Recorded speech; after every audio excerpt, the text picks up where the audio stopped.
Segundo vídeo, peço escusas aos amados e amadas que eu trabalho. Aqui são 16 horas, tenho interrupção, chamada de telefone, WhatsApp, Messenger, portão.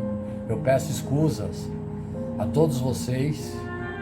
Vamos seguindo em frente. Não podemos nos desmotivar diante dos obstáculos. Temos que seguir sempre em frente, pregando a palavra do Senhor. Jamais podemos desistir. Prosseguindo então, os últimos 7 anos, divididos em 3 etapas, conforme capítulo 24, verso 40, verso 4, verso 28. Os versículos 4, capítulo 4, verso 8, descreve, segundo o meu entendimento, a primeira metade da 100ª semana de Daniel. O versículo 8 diz claramente, porém, tudo é um princípio das dores. As dores não dizem respeito a uma época qualquer, elas definem especificamente o tempo da tribulação. Comparado na Bíblia, as dores do parto de uma mulher grávida. 1 Tessalonicenses capítulo 5, verso 3. Veja também, Jeremias capítulo 30, verso 5 e 7. O princípio das dores são os princípios 3 anos, em meio à 100ª semana. Assim como existem etapas iniciais e finais nas dores que antecedem um parto, também esses 7 anos dividem-se em 2 etapas de 3 anos e meio. Há um paralelo, há uma concordância quase literal entre Mateus capítulo 24, verso 4 e 8, o Apocalipse capítulo 6, onde o Senhor abre os selos do juízo. Falsos cristos, Mateus capítulo 24, verso 5, primeiro selo, um falso Cristo, Apocalipse capítulo 6, verso 1 e 2. Guerras, Mateus capítulo 24, verso 6 e 7. Segundo selo, a paz será tirada da terra, Apocalipse capítulo 6, verso 3 e 4. Fome, Mateus capítulo 24, verso 7. Terceiro selo, um cavaleiro montado e um cavalo preto, com uma balança em suas mãos, Apocalipse 6, versos 5 e 6. Terremotos, Mateus capítulo 24, verso 7. Epidemias, Lucas capítulo 21, verso 11. Quarto selo, um cavaleiro montado em um cavalo amarelo, chamado Morte, Apocalipse capítulo 6, versos 7 e 8. Atenção, amados e amadas, é uma matéria difícil, mas tem que ser entendida, amém?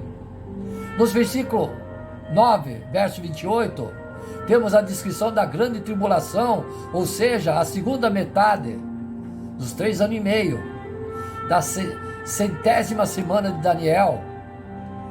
Nesse tempo, muitos morrerão como mártires. Mateus capítulo 24, verso 9, o quinto selo, Apocalipse capítulo 6, verso 9 e 11.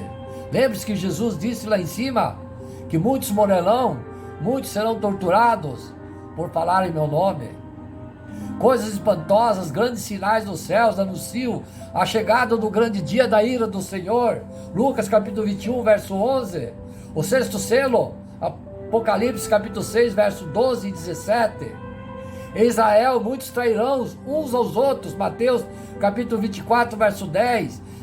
Veja também Mateus capítulo 10, verso 21. O engano, a impiedade se alastarão, o amor esfriará, significando que muitos apostatarão a sua fé. Mateus capítulo 24, verso 11 e 12. Veja em 2 Tessalonicenses capítulo 2, verso 10 e 11. Quem preservar até o fim a fé, verá a volta do Senhor e entrará no milênio. Mateus capítulo 24, verso 13. O evangelho do reino será pregado por todo o mundo. Ele não deve ser confundido com o evangelho da graça, anunciado atualmente. O evangelho do reino é a mensagem que será transmitida no tempo da tribulação, pelo remanescente dos 144 mil selados pelo povo de Israel, chamando a atenção para a volta de Jesus, que então virá para estabelecer o seu reino. Apocalipse capítulo 7, com Mateus capítulo 10, verso 16. e 23. Mateus capítulo 24, verso 15, refere-se à metade da centésima semana de Daniel, o começo dos últimos 3 anos e meio da tribulação. A abominação desoladora não teve o seu cumprimento na destruição do templo 70 anos depois de Cristo, pois refere-se à afirmação de Daniel, que aponta claramente para o fim dos tempos. Daniel capítulo 12, verso 1 e 4, 7, 9 e 11. A profecia da abominação desoladora de Daniel teve um pré-cumprimento aproximadamente 150 anos antes de Cristo, na pessoa do Antíoco Epifânio. Daniel capítulo 11, verso 31, fala a respeito. A abominação desoladora cumpriu-se parcialmente em 70 depois de Cristo, através dos romanos que destruíram o templo de Jerusalém. Mas a abominável da desolação de que Jesus fala em Mateus capítulo 24, verso 15, será estabelecido apenas pelo anticristo, vindo a ter seu cumprimento pleno e definitivo na metade dos últimos 7 anos, como profetizando em Daniel capítulo 12. Essa profecia de Daniel é claramente para o tempo do fim, verso 4 e 9, referindo-se ao tempo de tão grande angústia como jamais houve antes, que durará um tempo, 2 tempos e a metade de um tempo. É dessa grande tribulação, desse período de imenso sofrimento, de angústia, que Jesus fala em Mateus capítulo 24, verso 21.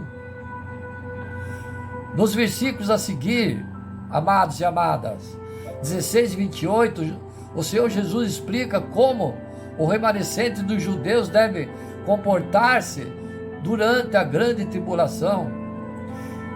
Eles devem fugir. Apocalipse 12, verso 6. Esses dias serão abreviados para 3 anos e meio, para que os escolhidos sejam salvos. Falsos cristos, falsos profetas, falsos milagres e sinais. Apocalipse capítulo 13, verso 13 e 14. Mas então, finalmente, diante dos olhos de todos, o Senhor virá como um relâmpago que sai do oriente para o ocidente, como já falei lá em cima. Esses dias de ira do Senhor, de acordo com Lucas capítulo 21, verso 22, ou melhor, esses dias da ira de Deus, do Cordeiro, são descritos assim: onde estiver um cadáver, aí se ajuntarão os abutres. Mateus capítulo 24, verso 28. O cadáver, filhos, representa o judaísmo apóstata, afastado de Deus, e o sinal mundial sob a regência do anticristo, no qual reinará a morte e o Hades. Os abrutes simbolizam o juízo final. A morte simboliza o Hades, o inferno. Como já foi mencionado, não creio que em Mateus 24, verso 15, o Senhor Jesus esteja referindo-se à destruição do templo em 70 depois de Cristo, mas penso que ele está falando no tempo do fim. Ele menciona a destruição do templo de Israel, de Jerusalém, em Lucas capítulo 21, fazendo então ligação com os finais dos tempos.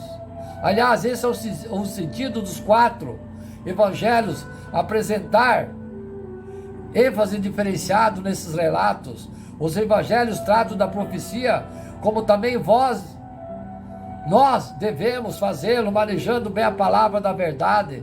Segundo Timóteo capítulo 2, verso 15. O Senhor diz em Lucas capítulo 21, verso 20: quando porém virdes Jerusalém sitiada de exército, sabei que está próxima a sua devastação, cairão ao fio da espada e serão levados cativos para todas as nações, e até que os tempos dos gentios se complete, Jerusalém será pisada por eles. Isso cumpriu-se em 70 depois de Cristo. Filhos, gentios, quer dizer aquele povo que não era da religião de Israel, se chamavam gentios. Amém? Em Mateus capítulo 24 menciona algo que não aparece no evangelho de Lucas: pois cumprir-se-á apenas nos tempos do fim, abominável da desolação. O evangelho de Lucas, que trata primeiro destruição do templo em 70 depois de Cristo, está escrito: haverá grande aflição na terra. Lucas capítulo 21, verso 23, não está escrito grande tribulação, grande aflição. Mas em Mateus capítulo 24, na primeira linha, fala dos tempos do fim. Lemos sobre a grande tribulação, como desde o princípio do mundo até agora não tem havido e nem haverá jamais. A expressão grande tribulação diferencia nitidamente a angústia 70 depois de Cristo, da grande tribulação no final dos tempos. Qual é a mensagem da Bíblia para nós hoje, amados e amadas? Sei que no texto anterior as palavras são difíceis de absorver, mas o Divino Espírito Santo vai aclareando a mente de nós e nós vamos entender o que Ele quer nos transmitir. Essa passagem tem um forte significado para os crentes de hoje em dia, pois sabemos que os impressionantes acontecimentos da grande tribulação lançam sua sombra diante de si, e por essa razão o arrebatamento da igreja deve estar próximo. Nosso mundo está muito inquieto, amados e amadas. Há conflito em muitos países, e torna-se mais e mais evidente a possibilidade das guerras devastadoras em futuro próximo. Mais de 400 mil cientistas estão atualmente ocupados em melhorar sistemas bélicos ou em desenvolver armamentos para matar a humanidade. Armamentos não irá dizimar a humanidade. O que irá dizimar a humanidade é a fome. A fome. Ou as guerras, ou as armas biológicas. Grande parte da humanidade está passando fome. Pai, tenha piedade das crianças. Terremoto, tempestade, inundações, doenças imprevisíveis, além de outros fenômenos e catástrofes da natureza, aumentam dramaticamente em progressão geométrica, como as dores do parto de que está para dar à luz. Grande parte dos cristãos é perseguida. Muitos chegam a falar de uma escalada nas perseguições nos últimos anos, claro. Também a sedução e o engano através das faltas religiões é comparável a uma avalanche. O clamor pelo homem forte torna-se mais audível. Qualquer coisa passa a ser anunciada como Deus, o Salvador, e as pessoas agarram-se ansiosas a essas ofertas enganosas dos falsos profetas. Ao mesmo tempo acontece a apostasia nunca vista, um crescente afastamento da Bíblia e do Deus vivo, nosso Pai. As dores da grande tribulação anunciarão a vinda do Filho do Homem no céu, nos ares. Não nos encontramos diante do fim do mundo, mas nos aproximamos do fim da nossa era. Mateus capítulo 24, verso 3. O Filho de Deus não nos trará o fim, mas um novo começo. Jesus Cristo não é apenas a esperança para o futuro do mundo, mas a esperança para todos, para cada um que invocar o seu nome. Amém, família? Amém, amados e amadas? Versículos que eu vou citar aqui sobre os últimos dias, os últimos tempos. Há muitas coisas que não sabemos, ou alguns tentam ignorar, sobre os dias e o fim do mundo. A coisa mais importante que nós podemos saber sobre os últimos dias, que Jesus voltará para vir buscar a sua igreja, ou seja, aqueles que receberam como Ele, o Salvador das nossas vidas. A palavra de Deus fala sobre algumas coisas que vão acontecer no fim dos tempos. Vão acontecer guerras, desastres naturais, como já citei várias vezes aqui nessa palavra. Falsos mestres, alguns abandonarão a fé. Alguns cristãos vão morrer pelo Evangelho, como disse Jesus lá em cima. Não tenham medo do fim do mundo, amados e amadas. Mantenham-se fiéis a Deus, porque a sua perseverança será recompensada lá nos céus. O seu galardão será lá nos céus. Não tenham medo. A Bíblia diz sobre os últimos dias, o Evangelho do reino será pregado em todo o mundo, como testemunha em todas as nações, então virá o fim. Mateus capítulo 24, verso 14, pois vocês mesmos sabem perfeitamente que o dia do Senhor virá como ladrão à noite, quando disserem paz e segurança, a destruição virá sobre eles, de repente, com as dores do parto de uma mulher grávida, e de modo nenhum escaparão. Tessalonicenses capítulo 5, verso 2 e 3. Antes de tudo saibam que nos últimos dias surgirão escarnecedores, zombadores, e seguindo suas próprias paixões, eles dirão o que houve com a promessa da sua vinda. Desde que os antepassados morreram, tudo continua como desde o princípio da criação. Segundo Pedro capítulo 3, verso 3 e 4. O dia do Senhor, porém, virá como ladrão, os céus desaparecerão, como um grande estrondo, elementos serão desfeitos pelo calor, e a terra, tudo que há nela, será desnudada, acabará. Visto que tudo assim desfeito, que tipo de pessoas é necessário que você seja, amado e amada? Vivam de maneira santa, piedosa, esperando o dia de Deus e apressando a sua vinda. Naquele dia os céus serão desfeitos pelo fogo, e os elementos se derreterão pelo calor. Todavia, de acordo com a sua promessa, esperamos nossos novos céus, novas terras, onde vai habitar a justiça, porque essa terra vai exterminar. Haverá, quero aqui repetir, presta atenção, porque existem muitas religiões que pregam diferente. Olha o que disse: vivo de maneira santa e piedosa, esperando o dia de Deus e apressando sua vinda.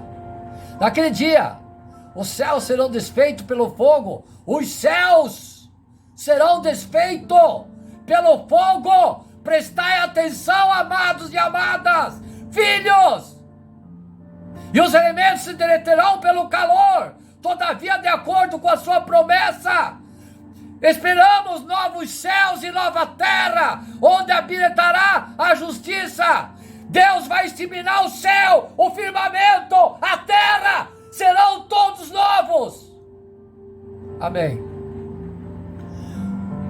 Só por mim, Espírito Santo. Sabe por quê, amados e amadas?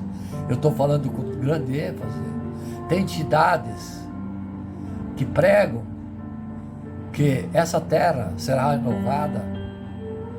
Não. Haverá sinais no sol, na lua, nas estrelas, na terra. As nações estarão em angústia, perplexa com o bramido e agitação do mar.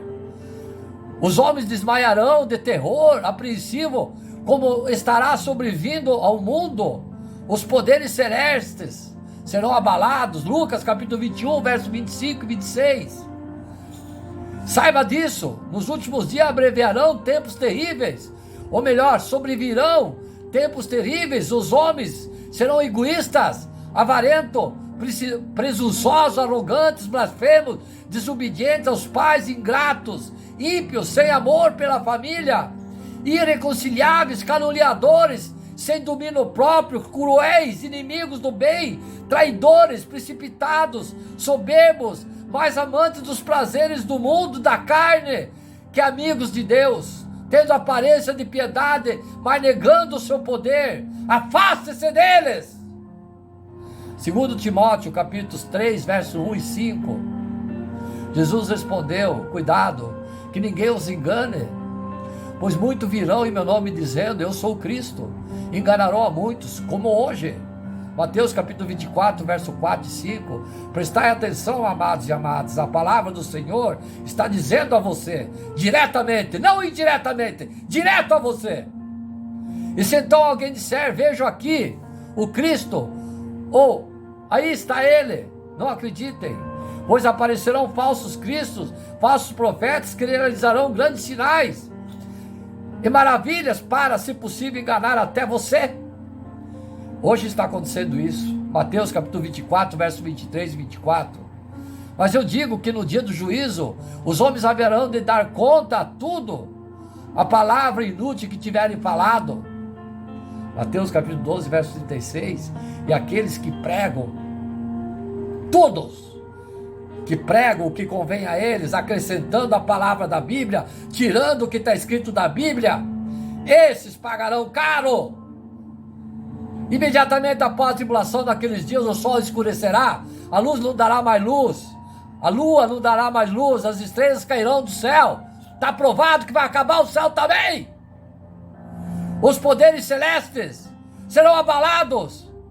Então aparecerá no céu o sinal do Filho do Homem, e todas as nações da terra se lamentarão e verão o Filho do Homem vindo nas nuvens com poder e glória. Mateus capítulo 24, verso 29 e 30. Deus vai renovar tudo. Será tudo novo. Céu, terra, firmamento, tudo novo. Pois dada a ordem com a voz do arcanjo e o ressoar das trombetas de Deus, o próprio Senhor descerá dos céus, e os mortos em Cristo ressuscitarão primeiro. Depois nós, os que estivermos vivos, seremos arrebatados com eles nas nuvens para o encontro do Senhor nos ares, e assim estaremos com o Senhor para sempre. Console-se uns aos outros com essas palavras. 1 Tessalonicenses capítulo 4, versos 16 e 18. Quero oferecer esse versículo, esse capítulo, esse verso às servas do Senhor, da Igreja Novo Reino de Deus, amada família, em nome de Jesus. Multidões que dormem no pó da terra acordarão, são os mortos. Uns para a vida eterna, outros para a vergonha, para o desprezo eterno. Aqueles que são sábios reluzirão como o fulgor dos céus, e aqueles que conduzem muitos à justiça serão como as estrelas para todo sempre. Daniel capítulo 12, verso 2 e 3. E todo aquele que invocar o nome do Senhor será salvo. Atos capítulo 2, verso 21. Então, amados e amadas, eu citei aqui a vocês alguns versículos da Bíblia para vocês pensarem, meditarem, rever os princípios de vocês, certo? Vamos aqui, cristãos em tempos de guerra. Falamos em guerra agora, né? Porque a nossa pregação é o amor que esfriou e as guerras. Temos falado muito. A única passagem da Bíblia em que o nome é mencionado de Micaias, que é um personagem pouco falado, ele se destaca, amados e amadas, como um servo fiel de Deus. Micaias foi um profeta que viveu nos tempos de guerra. A Bíblia diz que Israel e Judá se uniram para batalhar contra a Síria. A verdadeira batalha, porém, era espiritual. Micaias viveu um tempo no qual a mentira, a idolatria e a imoralidade queriam se apossar da nação de Israel. A guerra, então, era entre o bem e o mal, a luz e as trevas, Deus e Baal. Baal é ídolo. Era uma guerra pelos corações e mentes das pessoas. O mesmo acontece com os cristãos de hoje, amados e amadas.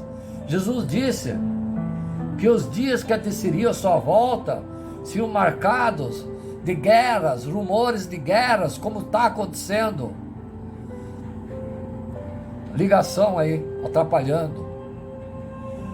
Mateus capítulo 24, verso 6. E os conflitos entre as nações dominam realmente os noticiários atuais. Mas assim como nos tempos de Micaias, o verdadeiro conflito é espiritual. Vivemos em uma época no qual os valores morais são subvertidos, comportamentos escandalosos são assumidos publicamente, e aqueles que o adotam procurando impor à sociedade.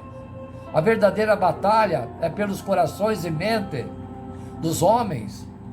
Ela não acontece em campos longínquos, e sim em praças, ruas, nas salas de aula, escritório, trabalho, enfim, onde habitamos. Estamos todos envolvidos. O que um cristão em tempo de guerra pode esperar? É o que é muito mais importante do que esperar de um cristão em tempo de guerra. Podemos encontrar a resposta para essa pergunta inspirando no exemplo de Micaias, profeta que eu citei lá em cima. Os cristãos em tempo de guerra não podem se apegar a números, e sim a verdade. A Bíblia diz que 400 profetas se apresentaram diante de Acabe e Jó, Jeosafá, cada nome difícil, era um número expressivo. Mas quem eram exatamente aqueles profetas? Sabemos que não eram profetas do Senhor, porque era Jezabel, porque a estes profetas de Deus, Jezabel havia matado. Mas também não era um profeta de Baal, porque Elias havia executado. Então quem eram aqueles homens? Era a pior espécie de profeta que existe. Falsos profetas, eram profetas acomodados, vendidos, mercenários, passavam-se por homem de Deus, mas não o conheciam.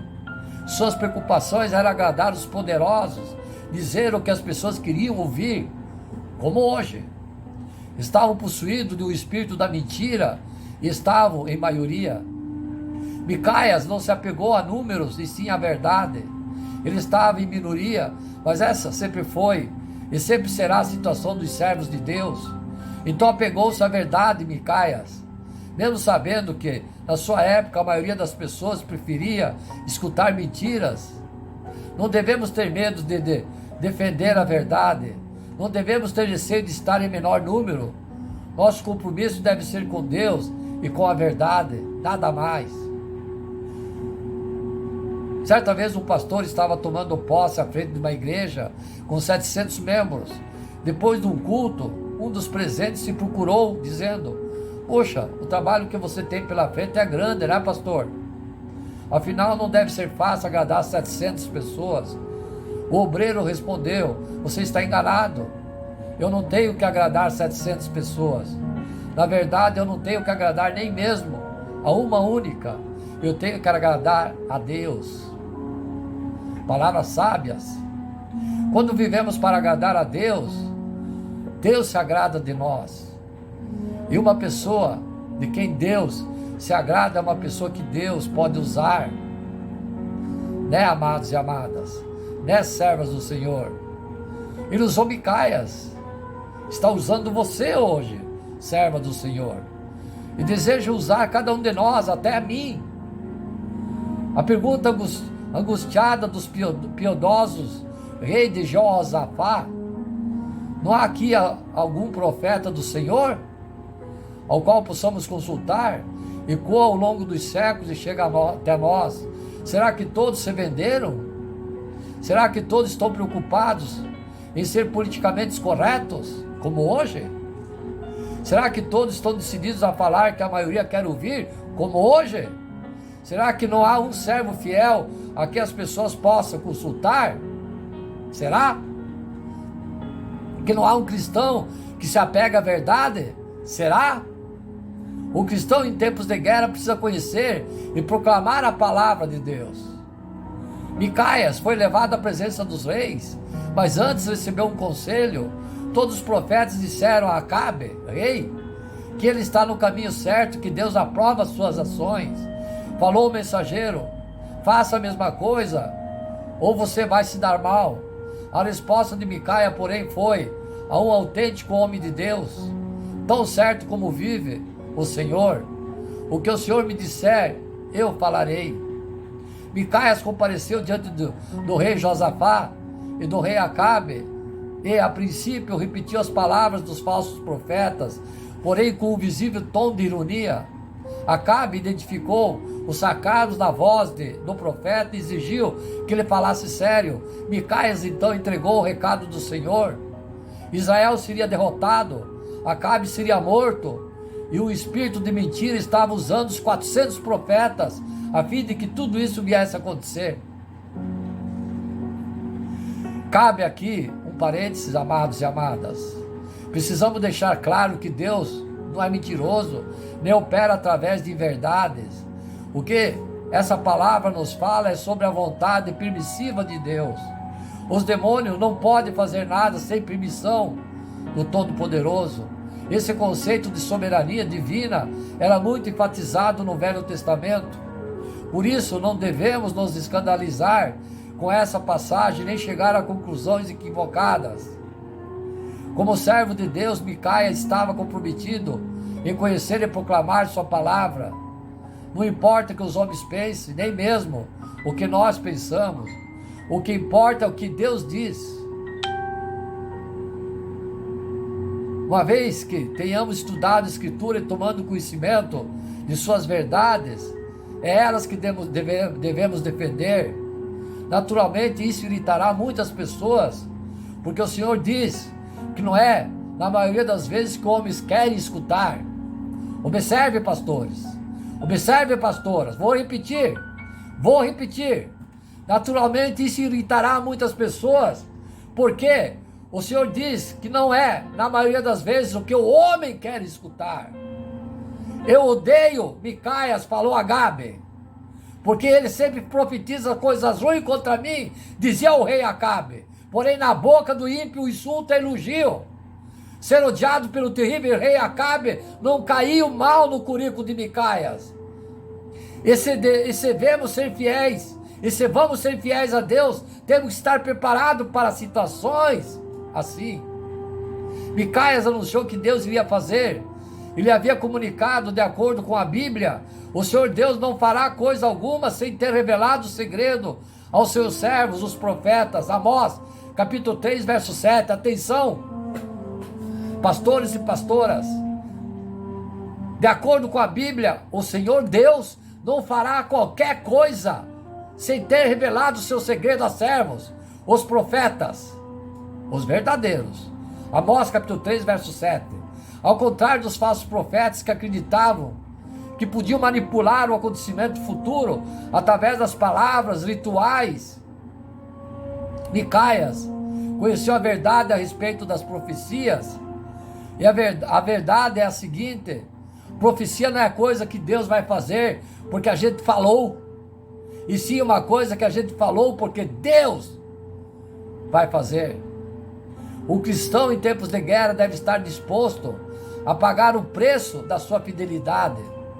Micaia apegou-se à verdade e proclamou a paz de Deus, a palavra de Deus. Isso teve um preço. Ele foi agredido por Zedequias, o rei Zedequias, e aprisionado pelo rei Acabe.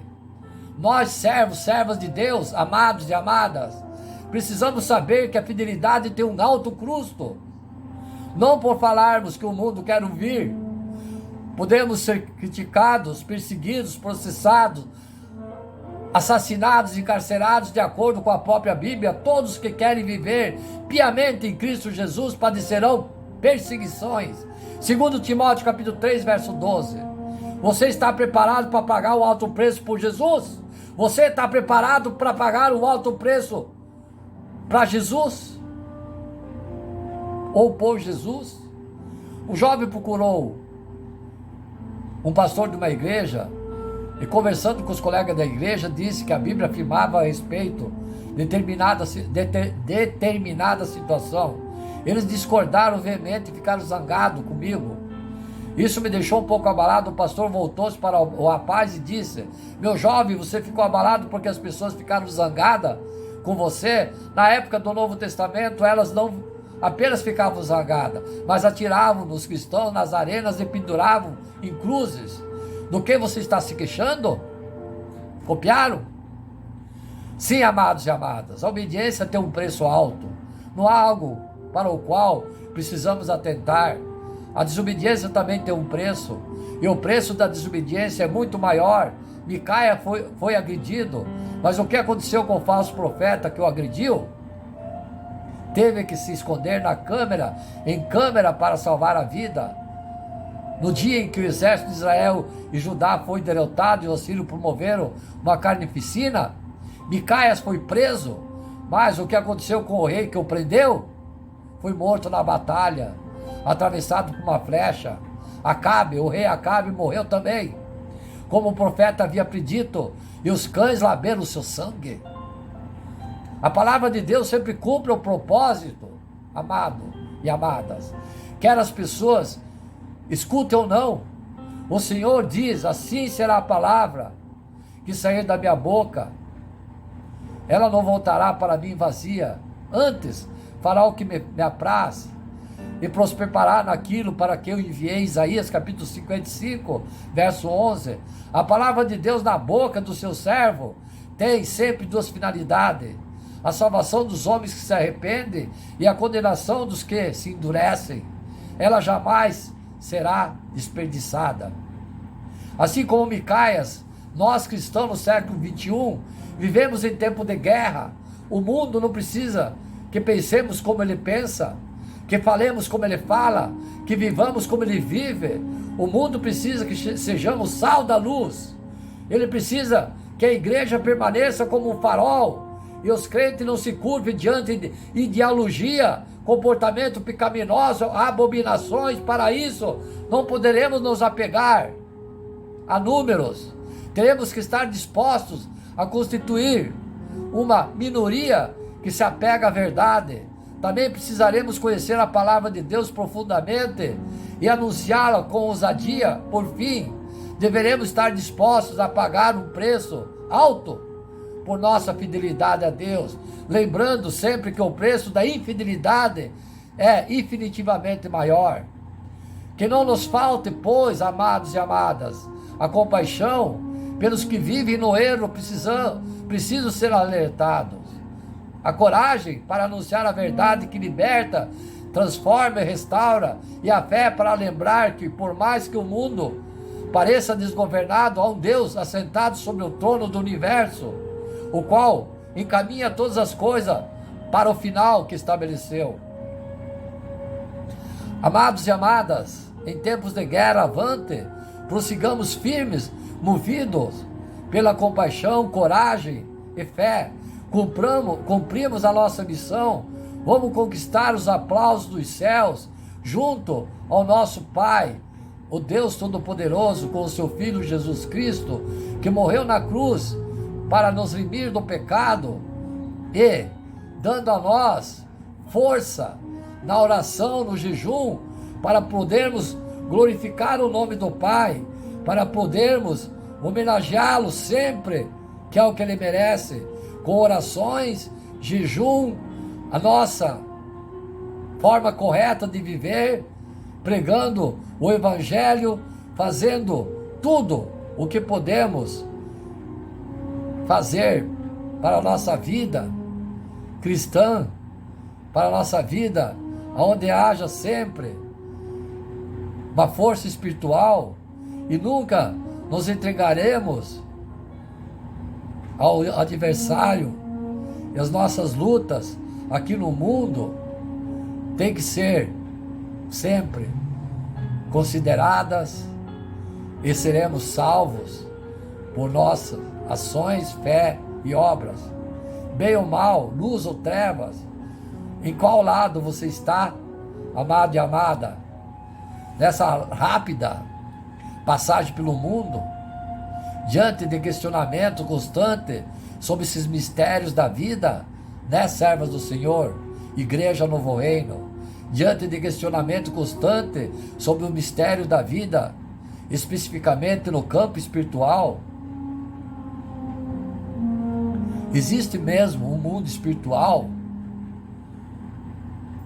Claro que sim. A vida não é definida só pelo material. Podemos ver ou tocar. O mundo físico onde vivemos é caracterizado por 4 dimensões: altura, largura, comprimento e tempo, sendo regulado por leis naturais, como a gravidade, termodinâmica e outras. Já o mundo espiritual é uma realidade paralela a esta, tão real quanto a primeira, embora regida por regras diferentes. Temos que combater o bom combate. Existe diferença entre os dois mundos, que estão intimamente conectados à importância da dimensão espiritual e material. O essencial é saber que tudo o que acontece em um deles interfere no outro. Algum exemplo disso está claramente descrito na Bíblia, como, por exemplo, quando o anjo do Senhor veio à terra, anunciou o nascimento de Jesus, e Maria concebeu o Filho do Espírito Santo. Em outro texto vemos que certa vez o anjo soltou o apóstolo Pedro da prisão, quando ele foi preso por estar pregando o Evangelho. As duas realidades são lados diferentes de uma só moeda. O que vem ser a batalha espiritual trata-se de um combate entre o bem e o mal. A Bíblia ressalta essa realidade, mostrando que existem 2 polos que se contrapõem. Podemos tomar como exemplo o reino da luz e o império das trevas. Jesus se declarou como sendo luz do mundo. Ele comanda o reino da luz. Já Satanás é o chamado príncipe das trevas. Outro exemplo, Jesus é chamado verdade. Satanás é chamado pai da mentira. Essa batalha entre os opostos é real. Somos afetados por ela o tempo inteiro. Uma das intenções das pessoas nessa batalha, perdemos muito por não sabermos o que fazer, como nos posicionar, entender como devemos combater o bom combate, escolhendo o lado certo da guerra. É uma forma de proteção que pode e vai nos livrar de muito mal e sofrimento. Como identificar o bom combate? Todos nós enfrentamos dificuldade em diversas áreas, seja física, familiar, profissional. Precisamos entender a origem dessas verdades, a verdadeira raiz. Caso contrário, lutaremos contra causas erradas e nunca vamos resolver os nossos problemas. Profissionais da saúde, médico, psicólogo, psiquiatra, têm experiência em tratar de pacientes chegar a um limite no qual o tratamento torna-se apenas paliativo ou simplesmente não é bem sucedido. Alguns deles percebem que existe mais e vai mais além dos seus conhecimentos técnicos. Muitas vezes a origem das nossas questões encontra-se no mundo espiritual e deve ser combatidas. Esse é o bom combate, é uma luta eficaz contra o verdadeiro inimigo. Como nos enfrentar para o enfrentamento? Como nos preparar para esse enfrentamento? A condição indispensável para enfrentar e vencer essa batalha é estar ao lado de Jesus. Veja que não é apenas declarar cristão. Se declarar cristão, muito assim o faz, mas nem conhece Jesus e aquilo que Ele fez por nós. Se cremos que Jesus está vivo, podemos e devemos nos relacionar com eles. Essa é a essência do cristianismo. Precisamos estar aliançados com Cristo. Lembre-se, amados e amadas, sempre disse, abra o seu coração e deixe Jesus adentrar, ceie com Ele. Estar ao lado de Jesus nos garante a vitória, pois a Bíblia afirma que ao morrer na cruz e derramar seu sangue, Ele não só perdoou os nossos pecados, mas também triunfou sobre Satanás e seu exército. Jesus venceu.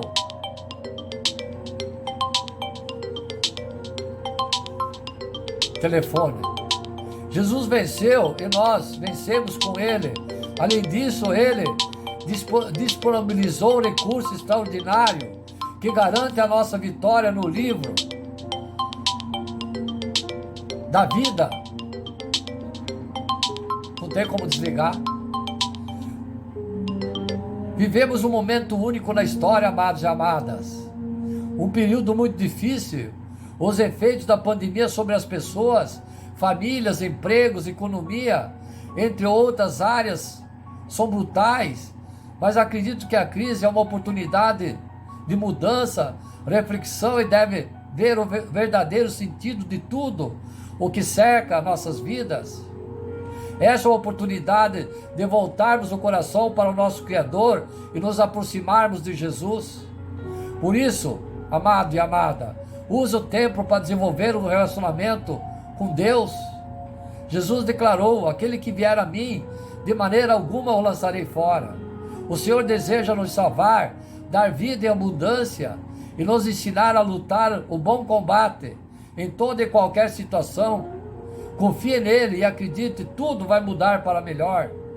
Para conhecer melhor Jesus, ore, ouça a palavra do Santo Evangelho. Amém?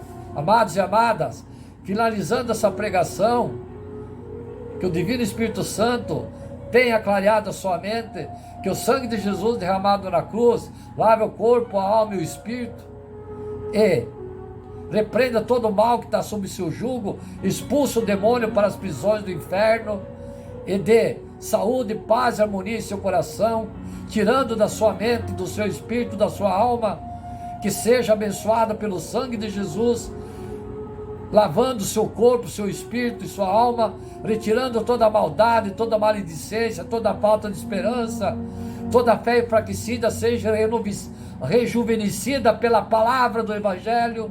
Peço nesse momento, em nome de Jesus, meu ósculo santo a todos os fiéis da palavra, amados e amadas, em nome de Jesus. Glória à divindade do Pai, glória à divindade do Filho, do Espírito Santo de Deus. Amém.